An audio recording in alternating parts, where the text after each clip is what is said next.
Hello, my friends. This Joe right here has already read this book, but the Joe that you're going to see has not. But I just wanted to hop in here to kind of introduce this vlog and to say welcome. So today's video is going to be my reading vlog for Misery by Stephen King. I have read Stephen King before. I have not 100% enjoyed what I've read of his, but I'm eager to give Mr. Horror Man another try, another rip, rare, and go. There's a train. I'm sorry.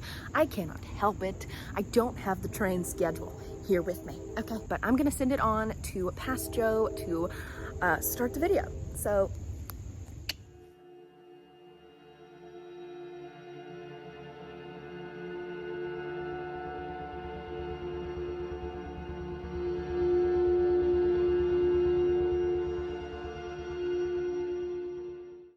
Misery is one that I've heard a lot about, obviously. I have seen the adaptation. Kathy Bates is my queen. I want to read about a murderous mommy, and I think that this is going to be perfect for spooky season. But I do have some new spooky decorations from the DT, from the Dollar Trealer, okay? I have some new decorations. We're going to put them up. It's going to be great. Let me go get them. Okay, get my fat ass over here. All right, I got these spooky skull string lights. Got these to kind of hang maybe over the top of my bookshelf or over one of the shelves. I'm not sure. Now, why is this packaging so complicated? Or is it complicated, or am I just dumb? I don't know. I did it. I have retrieved the batteries. How do I open this? Okay. Am I dumb? How do I open this motherfucker? Oh, you slide. Okay. We're gonna put him up. And I also got this little dude. Look at this guy. I did get this little dude for like a hot $5, okay? And he's also a light up thing. I'm not sure if I'm gonna light him up or not. He's covered in glue because Dollar Tree. He's gonna be so beautiful on my bookshelves. I don't know where I'm gonna put him. Look, I'm a spooky bitch. Hopefully, I will like her. There's a Nietzsche quote right at the beginning. Wonderful. But sometimes, like the sounds, like the pain, faded, and then there was only the haze. Okay.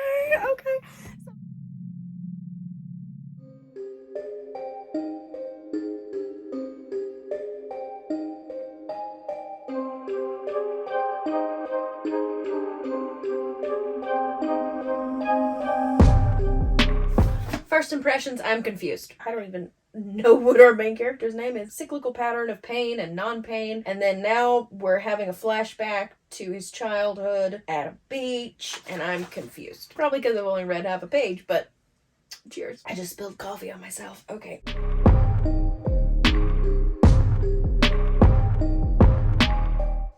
Ooh, that was good. That was really good. Looks like somebody's giving him mouth to mouth, a woman, and the wind from this woman's mouth blew into his own mouth and down his throat, puffing his lungs. And when the lips were pulled back, he smelled his warder for the first time, smelled her on the outrush of the breath she had forced into him, the way a man might force a part of himself into an unwilling woman, a dreadful mixed stench of vanilla cookies and chocolate ice cream and chicken gravy and peanut butter fudge. That's so good. Okay, so his name's Paul. We've got a name. We've got a name, Paul. And apparently he's just died and somebody's trying to resuscitate him. Great start, okay.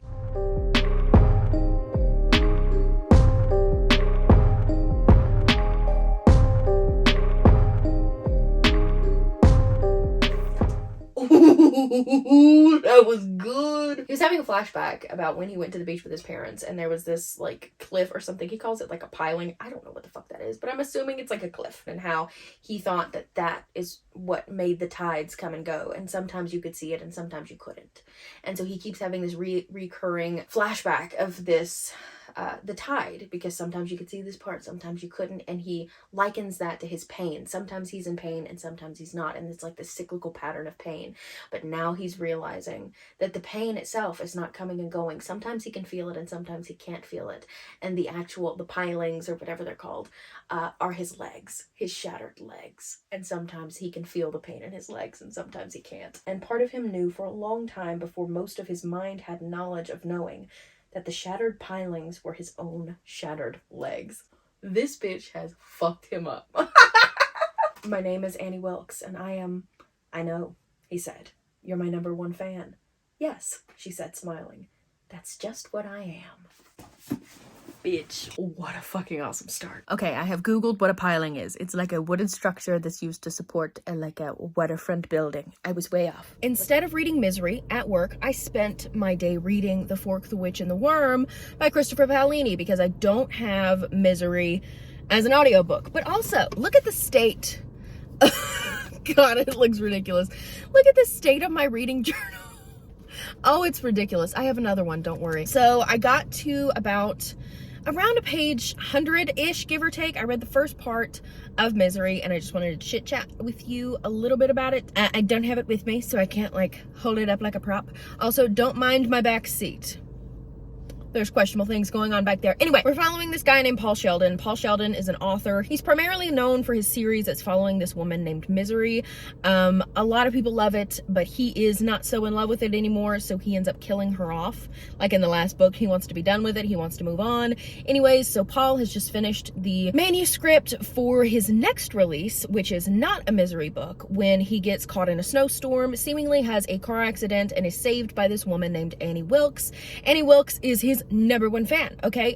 Obviously, she is a freakazoid. We all know the kind of Misery plotline. So Annie takes Paul into her home and begins to kind of nurse him back to health.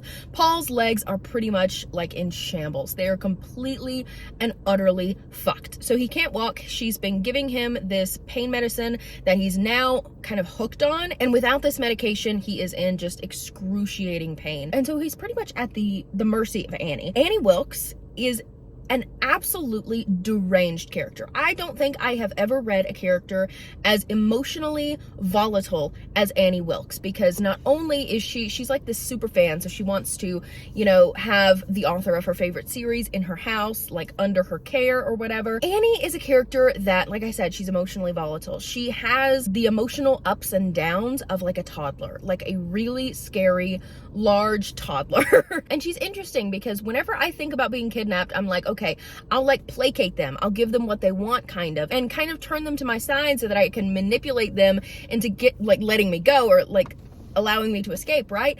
And so Paul tries to do that. He tries to placate her. He tries to be nice to her. He tries to, you know, move around. And so I'm thinking in my head that he is doing a good job at manipulating her and he's gonna get what he wants, kind of. But then she just snaps and she's like, you can't trick me.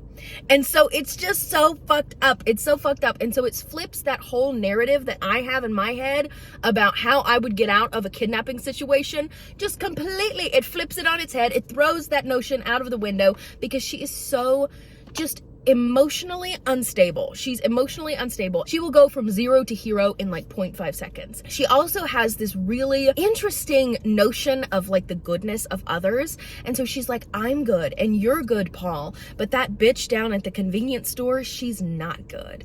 But the thing is that she's unable to apply her own level of goodness of other people to herself. Does that make sense? Because she doesn't see the fact that she's taken in Paul as she's kidnapped him. She's gotten him hooked on drugs. She tortures him pretty much. She allows him to live his life in pain. She starves him at one point. She doesn't see all of that as not good. She sees, I saved your life, so now you owe me. She's done a good thing. She's saved Paul's life, but she doesn't see, she's not able to comprehend all of the other things. And also she explores this idea of authors being the god of their characters. And so the god, the author, has the ability to decide who lives and who dies, but she doesn't like that Paul has decided to kill off her favorite character, a character that she sees as real in his book. And so now she wants him to pretty much rewrite it. She's like, you were the god of this story, and so therefore you get to decide what goes. And if you don't decide what goes in a different direction, the direction that I want, then I am going to continue to withhold the medication that you are hopelessly addicted to, completely dependent upon. He just wants to survive. And in that situation, I would have just been so chill with like just allowing her to fucking murder me at this point. But he has the will to survive. He has the will to live. And Annie Wilkes is one of the most fascinating characters that I've ever read about, because she is not ticked or triggered in the same way that I am expecting her to be. So it's always a surprise what she's going to do, how she's going to react, you know, what she's going to say. Because on the one hand, he has what Annie Wilkes wants. He is the author of her favorite series. He has the ability to bring her favorite character, Misery, back to life. But then on the other hand, she can pretty much punish him in any way, shape, or form to get him to agree. And there's certain points where Paul is in just so much pain that he begs Annie for what this, that, and the other thing. And then when he gets the medication or he gets what he wants, he reflects back on those moments and he's ashamed by the fact that he begged this woman to do something for him or to give him something. And it's just this kind of back and forth, this ebb and flow that I talked about with the piling in the first chapter or two. That's what he sees it as. He sees Annie as like the moon that is able to bring the tides of pain in and out. It is so interesting because the book itself is so psychological. So within that narrative, you're getting Paul's inner monologue and his inner thoughts, and he's imagining different scenarios happening, like who's going to find his car. This is how they're going to find his car. And when they find out who the car belongs to, this police officer is going to search for him. And he imagines all of these scenarios in his head. And it's so psychological, and I love psychological things, and I'm enjoying it so much.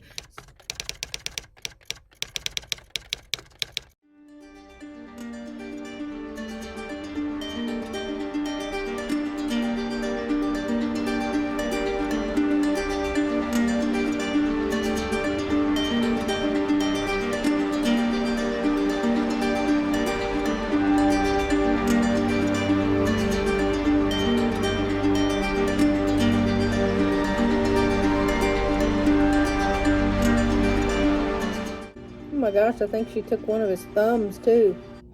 Hi, we're back in the car. I meant to film this earlier so that we wouldn't have like 2 car clips, but that just didn't end up happening. I actually have the book this time. I am on page 214, so I finished part 2 yesterday. Annie Wilkes is the star of the show, right? She is the main antagonist. She's the one everybody wants to talk about. So I'm going to talk about Annie Wilkes. During part 2, I had made a note that I felt a little bit of sympathy for Annie, because in part 2, we see her genuinely struggling with some sort of mental illness. We don't know what it is. Paul kind of speculates, but it's not 100% said in the narrative so far, at least. So we see her really struggling with some sort of mental illness. She has like a really, really deep low down. And I was starting to feel a little bit of sympathy for her, because even though she's a kidnapper, even though she kidnapped Paul, she's got some obvious mental issues that have not been dealt with. And she's so childlike that I almost want to have sympathy for her, because she is so childlike. Because of what happened at the end of part 2, I no longer feel sympathy for Annie. She's taken it a step beyond that to where she's torturing him with actual, like, furthering his physical injuries, if you catch my drift. But I do still really, really like her as an antagonist. And throughout this part, we also learn a few more things about Annie's past, perhaps whether or not she had a role in some other mysterious deaths that have happened when she's close by. Paul kind of refers to her as a sort of idol. He talks about her like she's an African idol, and I find that really interesting, because when you think about like idols, they're kind of not only a religious type of figure, but also they have so much power, and they're also kind of mysterious, super powerful, super mysterious, all-knowing, kind of in control of everything. The feeling of unease, like an all-powerful deity. I also really like that while Paul is doing this kind of rewrite, not necessarily, but writing Misery's Return, we get chapters of what he's actually written. And I really like it. I really enjoy those portions. Misery's story is really good, and it's really exciting to see how Annie is going to react to what he writes. I also really like during one portion, he brings that tide imagery back into it, but in reference to Joffrey's grief before Misery's death. I really liked that. I love this continued use of this tied imagery. Also, this book is so compulsively readable. I sit down to read and I can just get through it just like nobody's business. I'm feeling anxious. I'm feeling like I just want to keep turning the page. I'm anxious just in general, so that's not saying much, but this book is definitely making me feel anxious at certain points, and it's also giving me the heebie-jeebies and making me a little bit grossed out, so I'm really enjoying it. Let's talk about it. Final thoughts, final Misery thoughts. Okay, so in parts 3 and 4, everything kind of ramps up quite a bit. We have a significant increase in the stakes. Annie is very paranoid. She's worried that she's going to be caught. They're going to find Paul. The police are coming. She's having a rough go, okay? And it begins this sort of spiraling. She's been pretty well paranoid throughout the majority of this book. In parts 3 and 4, that is just amplified. And with Paul, he begins to kind of explore this Scheherazade imagery. I hope I'm saying that correctly. I might not be. But Scheherazade was the woman from 1001 Nights who pretty much to survive being married to the king who would kill his wife every single day and then marry another one, she would tell him a story, leave it on a cliffhanger and say, if you want to hear the rest, we'll talk about it tomorrow night. And she survived for 1001 Nights this way. Paul is really feeling like he is Scheherazade, not only to Annie because he's writing the story in order for her, you know, not to murder him, but also to himself. He wants to survive. So as the story progresses and as Annie's mental state is declining, Paul has to continuously make the conscious effort to survive. And so he uses Misery's Return, which he's been working on throughout the course of this novel, as motivation to survive. Paul is a pantser, okay? He does not know how this story is going to end. And through the course of writing this book, he has fallen back in love with his characters. He wants to know what's going to happen. And so he wants to survive in order to find out. So that makes for a really interesting dynamic between him and Annie, but also between himself in his own head. Does that make sense? Pretty much every single Stephen King fan that I've heard speak about Stephen King say that they love his writing, but the endings are kind of hit or miss. Most of the time they're a little bit underwhelming or whatever. This ending, I'm not going to talk about specifics of it, but I am going to say that this ending is a very quiet ending. It's not overly happy. It's not overly sad. Nothing explosive happens in the last pages. You get the answers that you're looking for. You get the conclusion of the story. It's a very quiet sort of ending. And I think for this story, being that it was so isolated in setting and also in characters, you know, most of the time we only have Annie and Paul and we're following them in this specific house, most of the time in a specific room. The wind is picking up, of course. So for a story that has such an isolated setting and also only a few number of characters, I feel like a quiet kind of ending really works, especially for the amount of psychological turmoil that has been going on throughout the course of this book. I really feel like a quiet ending like this works. I was really satisfied with the ending. I really liked the ending. So overall, I absolutely loved my experience with this book, and I'm really wanting to read more by Stephen King because I feel like after reading this, it put me into a horror mood. So yeah, that's it. Thank you so much for watching this video. I hope you guys enjoyed it. I hope you have a fantastic day and a fantastic Halloween, and I will see you again on Wednesday with my October wrap-up, November TBR. I'm not sure yet, one of those two, but I hope to see you guys soon, and I hope you have a fantastic week.